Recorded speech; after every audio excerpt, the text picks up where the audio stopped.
Hello नमस्कार साथियों, स्वागत है आप सभी का पुनः नॉलेज मंत्रा के ऑनलाइन प्लेटफॉर्म पर। तो जैसा कि आप लोगों ने कल का अगर वीडियो देखा होगा तो उसमें हमने आपको कल बताया हुआ था कि अलाउद्दीन खिलजी ने कौन कौन से अभियान किए हुए थे। तो अगर हम अलाउद्दीन खिलजी के अभियानों के बारे में अगर हम बात करते हैं तो अलाउद्दीन खिलजी के अभियानों को हमने दो भागों में डिवाइड किया हुआ था। वो कौन कौन से थे? अलाउद्दीन खिलजी द्वारा किया गया उत्तर का अभियान व अलाउद्दीन खिलजी द्वारा किया गया दक्षिण का अभियान। तो इसके साथ साथ हमने आपको ये भी बताया था कि उत्तर अभियान करने का इसका उद्देश्य क्या था व दक्षिण अभियान करने का इसका उद्देश्य क्या था।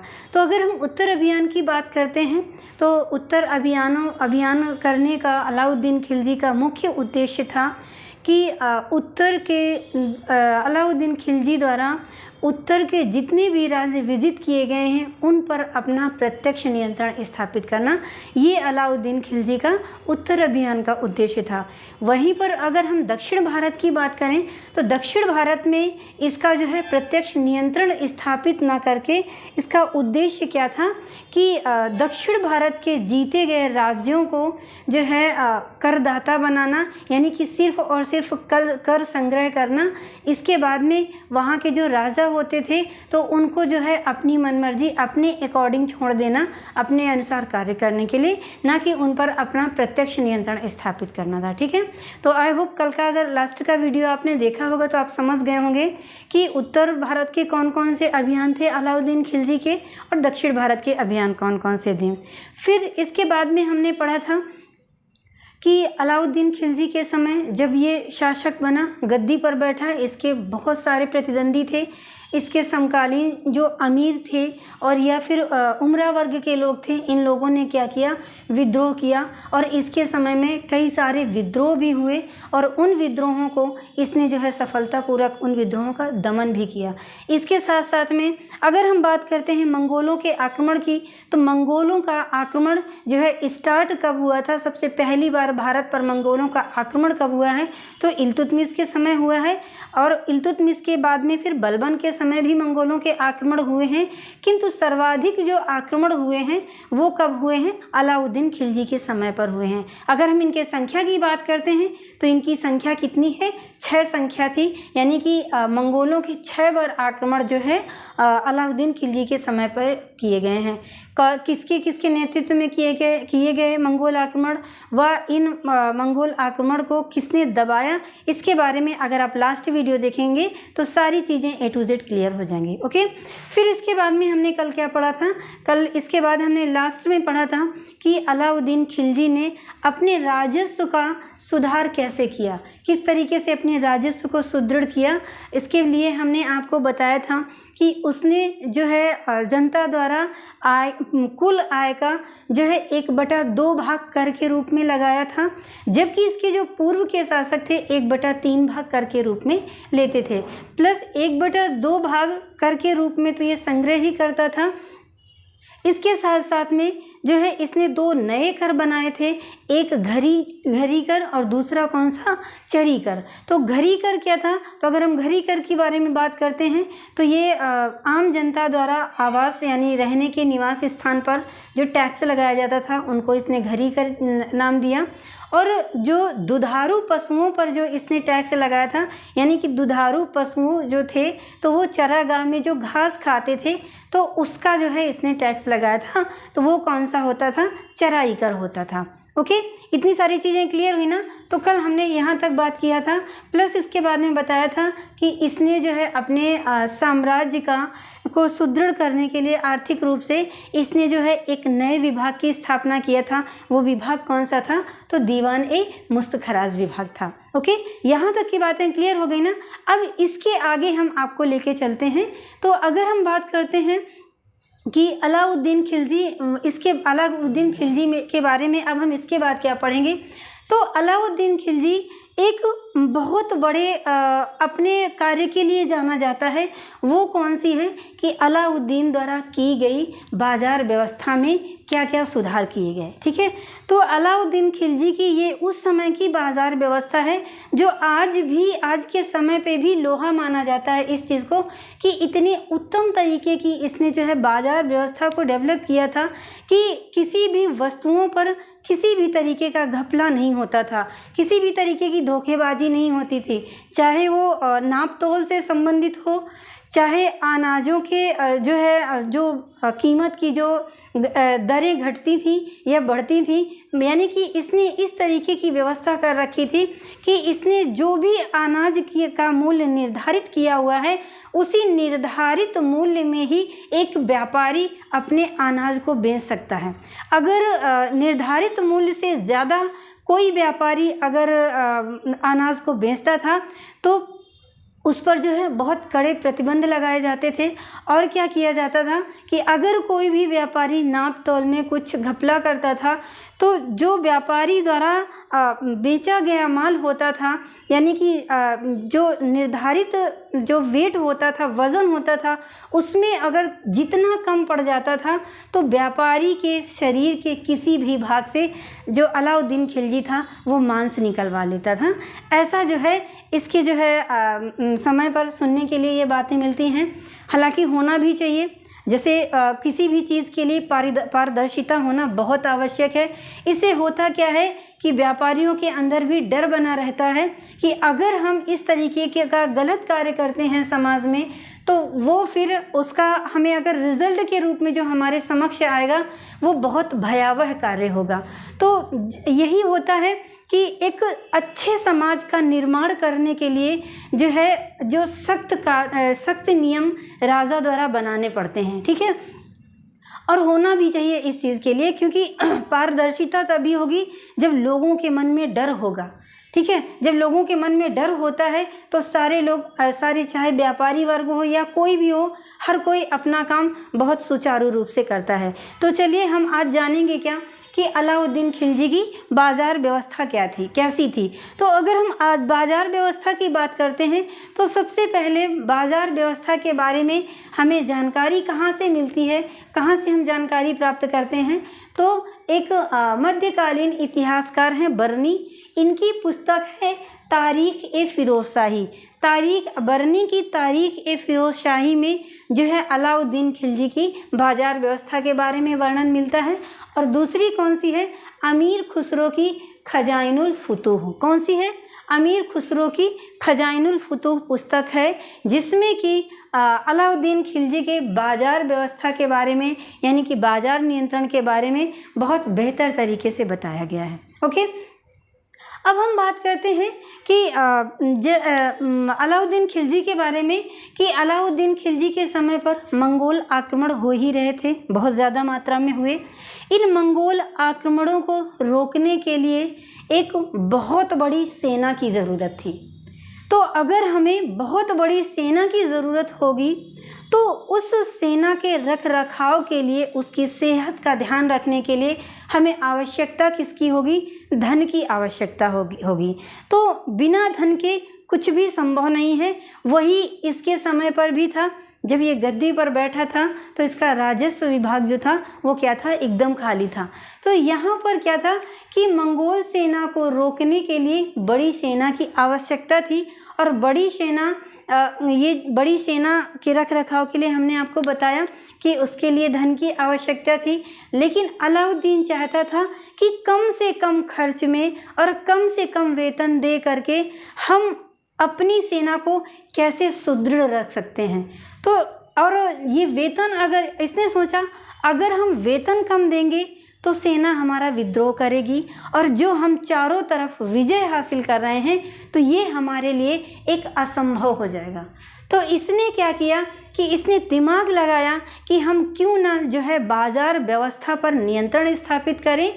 बाज़ार में जो भी क्रय विक्रय की चीज़ें थी, खाने पीने की वस्तुएं थी, पर्सनली जो सैनिकों से संबंधित वस्तुएं थी, इन पर जो सामान की खरीदारी पर जो था उस पर क्या किया जाए, कंट्रोल किया जाए, एक नियंत्रित जो है दर उस पर जो है स्थायी की जाए। ठीक है, इस तरीके से इसने सोचा। तो इसने किया क्या कि इसने जो है बाज़ार पर जो अनाज मिल रहा था इसके जो भाव थे उनको नियंत्रण किया, और एक ही यानी कि एक ही रेट पर पूरे राज्य में जो है क्या हो रहा था, अनाजों का क्रय विक्रय किया इसने। इसके बाद में क्या किया कि बाजार व्यवस्था को नियंत्रित करने के लिए इसने क्या किया, कई विभागों का निर्माण किया। वो विभाग कौन कौन से थे, इन विभागों के बारे में हम आपसे डिटेल में चर्चा करने वाले हैं। तो इन विभागों के माध्यम से जो है इसने क्या किया, बाजार व्यवस्था पर नियंत्रण स्थापित किया। तो अगर हम पहले अगर हम बाजार व्यवस्था की बात करते हैं, इस विभाग की बात करते हैं, तो एक इसके द्वारा विभाग निर्माण किया गया सहना ए मंडी। कौन सा, सहना ए मंडी। इस विभाग के माध्यम से इसने जो है एक अधिकारी की नियुक्ति किया, एक व्यक्ति की नियुक्ति किया। वो व्यक्ति कौन था, वो मलिक कबूल था। तो अगर क्वेश्चन पूछता है कि सहना ए मंडी पर पहला कौन सा अधिकारी नियुक्त किया गया था या पहले किस व्यक्ति को नियुक्त किया गया था, तो वो कौन था, मलिक कबूल था।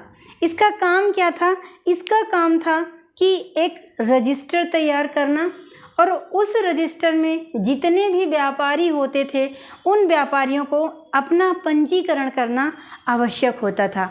ये नहीं था कि उस समय जो व्यापारी कोई भी काम करना चाह रहा है तो जैसा मन आए वैसा कर रहा है। ये करने के पहले उनको क्या करना होता था कि जो इस मलिक कबूल यानी सहना ए मंडी में जो अधिकारी होता था वहाँ पर एक रजिस्टर तैयार कराया जाता था, और उस रजिस्टर के इस जो है कार्यालय में जो व्यापारी होते थे तो उनको जो है क्या करवाना होता था, पंजीकरण करवाना होता था। तो पंजीकरण करवाने पर इससे क्या होता था कि दुकानदारों एवं कीमतों पर जो कीमत उसकी जो दुकानदारों द्वारा जो कीमतें होती थी वो निर्धारित कर दी जाती थी कि अमुक वस्तु इतने ही रेट पर बेची जाएगी, इससे ज़्यादा रेट पर नहीं बेची जाएगी। ठीक है, ये काम किसका था, सहना ए मंडी का था। और ये सहना ए मंडी यानी कि जो सहना ए मंडी का अधिकारी होता था, तो ये सहना ए मंडी का अधिकारी तो होता था, इसके साथ में इसका दूसरा कार्य क्या था, तो इसका कार्य था न्याय करना भी इसका जो है दूसरा कार्य था। तो जब ये व्यक्ति बाजार की व्यवस्था को देखता था तो क्या कहलाता था, सहना ए मंडी कहलाता था। लेकिन अगर यही व्यक्ति जो है न्याय के कार्य को देखता था तो वो क्या कहलाता था, सराय ए अदल कहा जाता था। ठीक है, तो व्यक्ति एक पद दो, क्या है, व्यक्ति एक पद दो, व्यक्ति एक है लेकिन पद उसको दो मिले हुए हैं, एक सहना ए मंडी का और दूसरा कौन सा, सराय ए अदल का। सराय ए अदल का पद कब मिलता था, जब ये व्यक्ति न्याय करता था, और जो सहना ए मंडी था तो ये क्या करता था कि बाजार की व्यवस्था को नियंत्रित करना, ये इसका कार्य था। ठीक है, अब इसके बाद में ये था सहना ए मंडी। दूसरा है दीवान ए रियासत। दीवान ए रियासत दूसरा विभाग था जो कि बाजार पर प्रत्यक्ष नियंत्रण स्थापित करता था।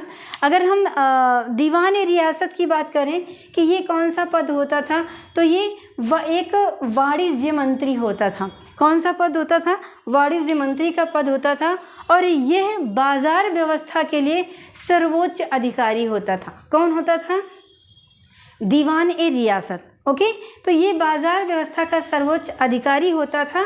और अगर हम दीवान ए रियासत की बात करते हैं कि इस पद पर जो है सबसे पहली नियुक्ति किसकी की गई थी, तो एक था मलिक याकूब, जिसकी नियुक्ति दीवान ए रियासत पद पर पहली बार की गई थी। सहना ए मंडी में जो है पहली नियुक्ति किसकी की गई थी, मलिक कबूल की गई थी। किंतु अगर दीवान ए रियासत की बात करता है तो इस पर सबसे पहली बार नियुक्ति किसकी की गई थी, तो मलिक याकूब की गई थी। यहाँ तक क्लियर हो गया ना।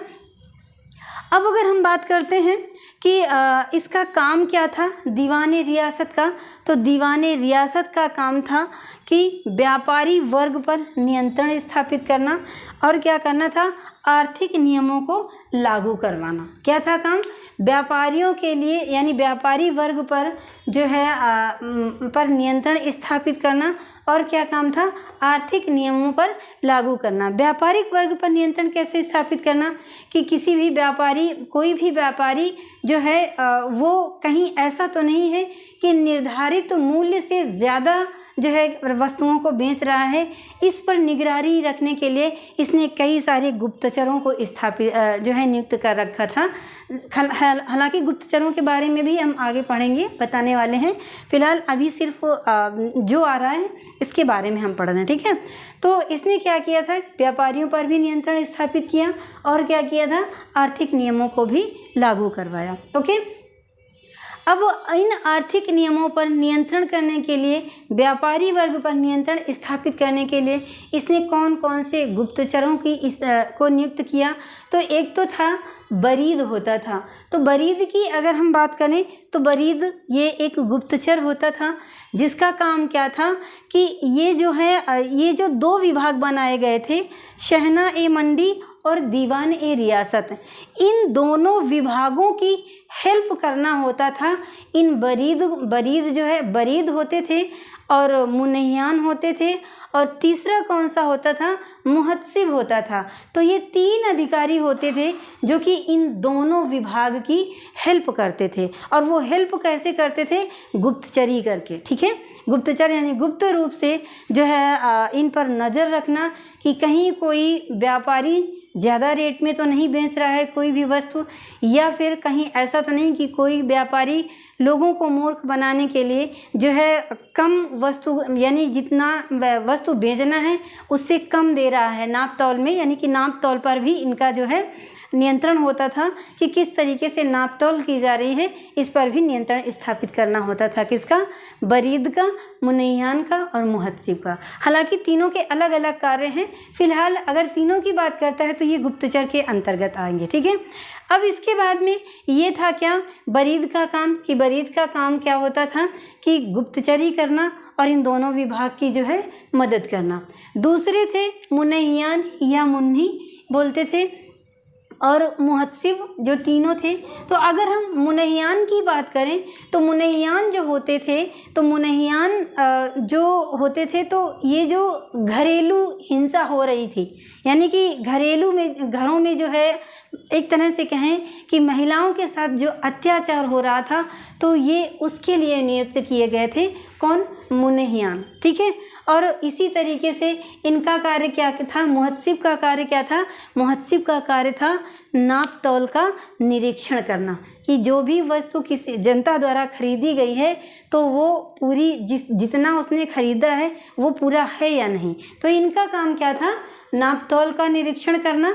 और मुनहियान का काम क्या था कि जो घरों में जो है यानी कि घरेलू हिंसा जो थी तो वो महिलाओं के साथ तो नहीं हो रही है, इसका काम था किसका, मुनहियान का। इसके बाद में एक और आता है परवाना नवीस। परवाना नवीस का अर्थ होता है कि ये जो है इसके अंतर्गत जो भी अधिकार उनको कह सकते हैं व्यापारी जो वर्ग होता था, तो इन लोगों का इसके अंतर्गत परमिट बनता था किसका, व्यापार करने का। यानी कि व्यापारियों के लिए व्यापार करने का परमिट भी बनता था किसके अंतर्गत, परवाना नवीस के अंतर्गत। तो ये गुप्तचर का काम करते थे, एक बरीद, दूसरा मुनहियान या मुन्नी, तीसरा था मुहत्सिब और चौथा क्या था, परवाना नवीस, ठीक है।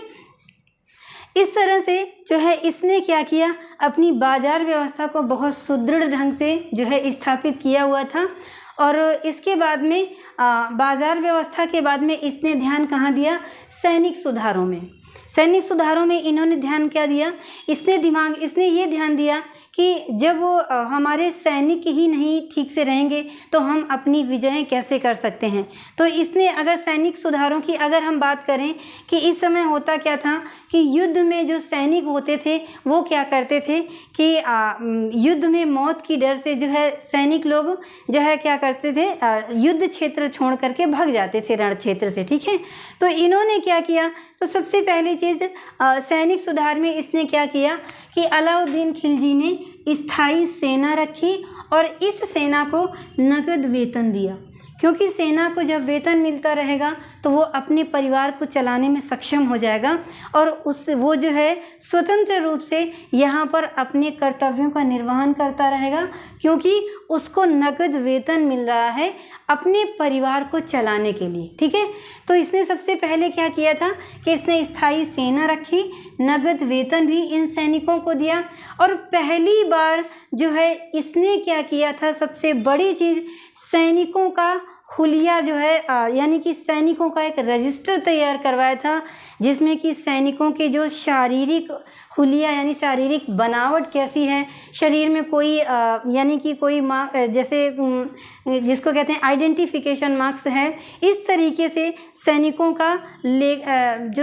का जो शारीरिक हुलिया था वो लिखने का कार्य पहली बार किया। ठीक है, इसके बाद में घोड़े दागने की प्रथा भी इसने प्रारंभ की। प्रायः देखा जाता था कि रण क्षेत्र से घोड़ा जो है अदला बदली कर ली जाती थी, तो इसलिए इसने घोड़े दागने की प्रथा प्रारंभ की सबसे पहली बार। तो ये थे क्या, सैनिक सुधार जो कि अलाउद्दीन खिलजी द्वारा किए गए थे। ओके, अब इसके बाद में हम बात करते हैं कि अलाउद्दीन खिलजी ने न्याय व्यवस्था में क्या सुधार किया था। तो न्याय व्यवस्था जो है इसके समय पर निष्पक्ष होती थी और क्या था कि जो शासक था वो न्याय का सर्वोच्च अधिकारी होता था। ठीक है, न्याय का सर्वोच्च अधिकारी कौन सा होता था, वो शासक होता था। किंतु अगर हम बात करें कि जो एक विभाग ने स्थापित किया था इसने न्याय व्यवस्था के लिए, जो विभाग नियंत्रित, इस विभाग में जिस व्यक्ति को नियुक्त किया था वो कौन सा होता था, काजी उल कुजात या फिर सद्र ए जहां नामक अधिकारी की नियुक्त किया था इसने। तो ये किस विभाग से संबंधित था, ये न्याय विभाग से संबंधित था। क्लियर हुआ। अब इसके बाद में ये थी इसकी न्याय व्यवस्था जो कि निष्पक्ष तरीके की थी। राजा खुद जो है सर्वोच्च न्यायाधीश होता था और इस पर नियंत्रण स्थापित करने के लिए किस अधिकारी की नियुक्त किया था, तो काजी उल कुजात या फिर सद्र ए जहां की इसने नियुक्त किया था। इसके बाद में लास्ट आता है क्या, डाक व्यवस्था, यानी अलाउद्दीन खिलजी द्वारा डाक व्यवस्था भी स्थापित किया गया था। तो अगर हम डाक व्यवस्था की बात करते हैं तो डाक चौकियों की स्थापना इसके द्वारा की गई और इन चौकियों में जो है वहाँ पर घुड़सवार और लिपिकों को भी नियुक्त किया था। किसको नियुक्त किया था, लिपिकों को भी नियुक्त किया था, ताकि डाक व्यवस्था के माध्यम से कोई भी गुप्त सूचना हो या सार्वजनिक सूचना हो बहुत जल्द से जल्द जो है इसको जनता तक पहुंचाया जाए या फिर राजा तक पहुंचाया जाए। तो हम ये कह सकते हैं कि अलाउद्दीन खिलजी द्वारा जो डाक व्यवस्था की गई थी वो बहुत ही उत्तम और उच्च कोटि की थी। ठीक है, अब इसके बाद में आते हैं कि 1540 में, वैसे तो बहुत ज़्यादा इनके बारे में वर्णन नहीं मिलता है, लेकिन 1540 में मलिक मोहम्मद जैसी द्वारा एक पुस्तक लिखी गई पद्मावत। इस पद्मावत पुस्तक में अलाउद्दीन खिलजी की चित्तौड़ विजय के बारे में वर्णन मिलता है कि किस तरह से इसने चित्तौड़ की विजय की थी और इसके साथ साथ में इसके बारे में अन्य महत्वपूर्ण जानकारियाँ भी मिलती हैं। तो ये था बच्चों आज का लेक्चर हम यहीं पर अपने लेक्चर को विराम देना चाहेंगे। नेक्स्ट डे हम देखते हैं अभी क्या क्या बचा हुआ है, उसको लेकर के आपके समक्ष उपस्थित होंगे। लेकिन जाने के पहले आपसे ये ज़रूर कहेंगे कि अगर आप हमारे चैनल पर पहली बार विज़िट कर रहे हैं तो आप हमारे चैनल को सब्सक्राइब करें, वो ज़्यादा से ज़्यादा शेयर करें, ठीक है, और लाइक ज़रूर कर दें, क्योंकि आपका एक लाइक हमारे लिए बहुत बड़ा इंस्पिरेशन का काम करता है। ठीक है, तो बने रहिए हमारे साथ। आज के लिए इतना ही। नेक्स्ट डे हम नए वीडियो के साथ आपके समक्ष उपस्थित होंगे। तब तक के लिए धन्यवाद।